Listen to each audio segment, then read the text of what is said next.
Well, hello there guys, Medieval Squirrel here with a brand new sort of mini-series. It's based on questions that I've seen on Reddit, things that are commonly asked and not always given a clear answer to. So, without further ado, we're going to jump into the first one, which is, of course, the Bretonnian Peasant Economy.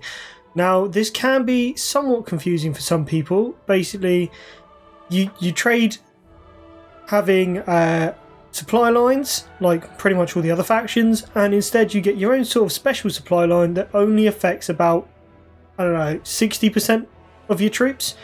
Seeing as the majority of your troops are in the knightly orders and are therefore more expensive, the peasant economy only affects your peasants, so it doesn't affect your actual high tier units. So without further ado, I'm going to show you what this means on the campaign map. So we're going to jump into a Vortex battle and go for Repanse, staying on very hard, and let's jump straight on into the campaign. Right, shortly before we jump into this video, I would like to say very quickly that I forgot before I filmed this that Carcassonne actually gives you +5 peasants available to the faction as its faction effect image of the lady. Now this on its own is not enough reason for you to pick Carcassonne over the other factions, but it is something to think about because it always means that Carcassonne will have forever 5 peasants more available to them than any other faction of Bretonnia is able to get. In the late game, this is probably not such a big concern. In the early game, it might be something that you pick based on that. However, be aware that it also puts you tediously close to the Beastmen, the Wood Elves, some Orcish faction at Massive Orcal, and also Skavenblight, which means that you are literally surrounded by people that hate you, and you don't really have any friends worth a damn near you. So those extra 5 peasants really aren't worth it unless you're picking Carcassonne just because you'd like to play the faction. And without further ado, let's jump on into the rest of the video. So here we are at the beginning of our campaign, and it brings up a little bit on how they play. So this is what the game actually tells you about peasants. Bretonnian peasants primarily work the land, but may also be drafted in to fight battles. Doing so, however, may cause your income to suffer. So, what does this actually mean? Well, you've got a certain amount of peasant economy. The upkeep for your units, all of your non-knight units, are reduced by 10%, provided you have spare peasants in your economy. You also get 100% minus upkeep for peasant mob units. Now, peasant mobs are not very useful, but what they are useful for is if you really need to chuck some troops in to boost public order, for instance, because I think all units have the same public order buffs. So what units count as peasants? Well, pretty much all of your infantry. Everything from your normal men-at-arms to your peasant bowmen, to your pilgrims and your catapults. Now they all come under peasant armies, and you know, especially at the beginning of the game, that makes it quite difficult because you're going to have to juggle whether or not you're going to be making money and reducing upkeep, or building a big army to go and swap people like flies. Now luckily your peasant economy builds when you take new towns. So for instance, let's see if we can move forward. Let's move to about there. We're just going to auto-resolve this battle, just because it's kind of not very important. There we go. So we've lost a peasant, which brings our total down. It's fine, we'll let them run away. And here we are going on again and get rid. From here now, we're going to recruit some more units. So we're going to get 2 more units of men-at-arms to take us up to our total, and then go for some errant knights, or knights errant, sorry. And very quickly, we're just going to go through these little bits, and I'll see you in the next turn. Right, so here we are. We've now taken Martech, so our peasant economy has gone up from 8 until 10. Now, I'm pretty sure you get a base level, and each new town gives you 2 more peasants. Now, are there other ways to increase your peasant economy? Well, yes, there are. So, if we have a look at the tech tree, you'll see that down here you've got Rally the Peasants, which gives you an extra 15 peasants available for your peasant economy, which means even if you've only got one town, you should still be over 20 in your peasant economy, which would give you a full stack of peasants. Now, what else gives you a peasant economy? I believe it is... Where is it? Oh, there's one over here, but I can't find it.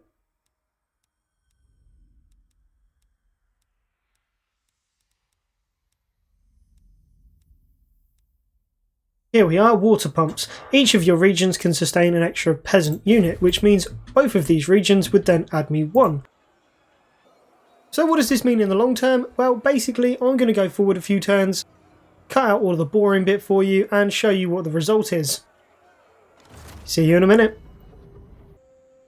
Okay, here we are, more than a few turns later, turn 78. Now, here's what we're going to do. We're just going to move her over here because we've got a load of ratty boys sneaking up on us.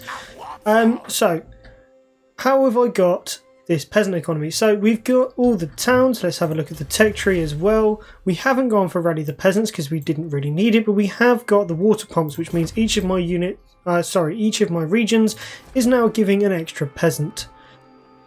Which brings us to the 57 peasants that we're using out of 60. Now, if we wanted to pump that over, we'll just come over to this town, and it costs us 18 gold to build this peasant. But as you can see, it's got no upkeep. So if I was going to use this defensively, or just to hold down some public order, it really wouldn't cost me anything at all. But with this many going in, it will. So we'll hold on to that for a minute. Now, in terms of money, we are making a fair amount.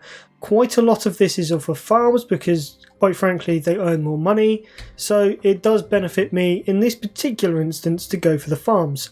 If we have a look at the Wizard Caliph's Palace and its entire sector, we've got water wheels, which increase the income from farms by 50%.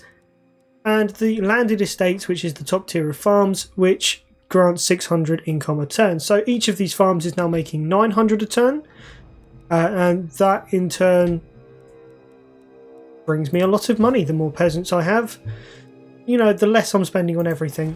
And that's pretty much the way it is around my whole empire. Same in Coast of Araby, and same, or soon to be the same, in the Great Desert. Now, I have got an exception. The land of the Dervishes. Now, this area... I've actually built storehouses, and so it works better for me to go for the clothier. Now, the clothier at its top level, the tailor, only gets 400 income. It also requires the storehouse to be built, and it'll increase it by 500%, which only brings it up to 600. So realistically, it doesn't earn you as much money. Here's the bonus though, it's not affected by your peasant economy. So if you wanted to go well over your peasant economy, if you wanted to just completely ignore that feature, then you can do it without taking the negative penalties that would result from going over your penalty, like going over your cap. And to take a quick look at what going over the cap actually means, let's just skip on to the next turn.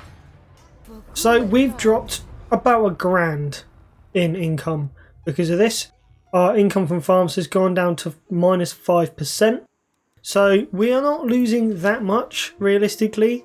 We've still got a lot of money, we've still got a lot of income, but we've no longer gained the bonus of reduction to all of our peasant units, all of our non-knight units, and we're no longer getting all of these peasant mobs for free, which increases income in the long run. Increases upkeep in the long run, not income. I do apologise. But it's also reduced the farms.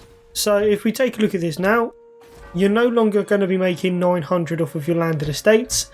You're going to be making probably about 850, 840, something like that. So it's not that much of a drop. Realistically, you don't have to go down the route of the clothier and the tailor's guild if you don't want to. Okay, we're back on turn 80 now. We've recruited an absolute ton of extra peasants, and if we look at the peasant economy, it's now at minus 22%, which has dropped our income rather considerably. Bear in mind that 2 turns ago we were on 8,500 nearly, and now we've dropped down to only £5,000. So the more you are over your peasant economy, the worse it gets for you with regards to how much you're spending. So let's just see how much over we can get. We're going to come over here. No, we're not. We're going to go for... Here's one. We'll go even more. Prophetess, I have seen your heart. And we're just going to throw a load of bowmen with pox arrows in. Ah, yes. Bring her forward. To the fight! Right, and here we are on turn 81. So 3 turns ago we were making almost 8.5 grand in income, and now we've dropped down to 1,488. Now the reason for this is we're now at minus 53% income from farms, so we're now pretty damn poor. So the peasant economy is really good when you follow it, provided you don't go over your cap. And if you do go over your cap, don't go over it too far, because it doesn't really take that much away from you. That is essentially the moral of the story. So I hope you've enjoyed this video. I hope you found it informative. If you've got any further questions that you would like to be answered, then don't hesitate to chuck them down in the comment section or message them to me personally. Also, don't forget to check out my Facebook page. Tune into my Twitch channel. I'm streaming every Saturday or Sunday. Updates as to which day it will be that week will be released on YouTube and on my Facebook page. Don't forget to check out the videos that should be appearing on your screen around about now, and I hope to see you in the very next video. See you soon.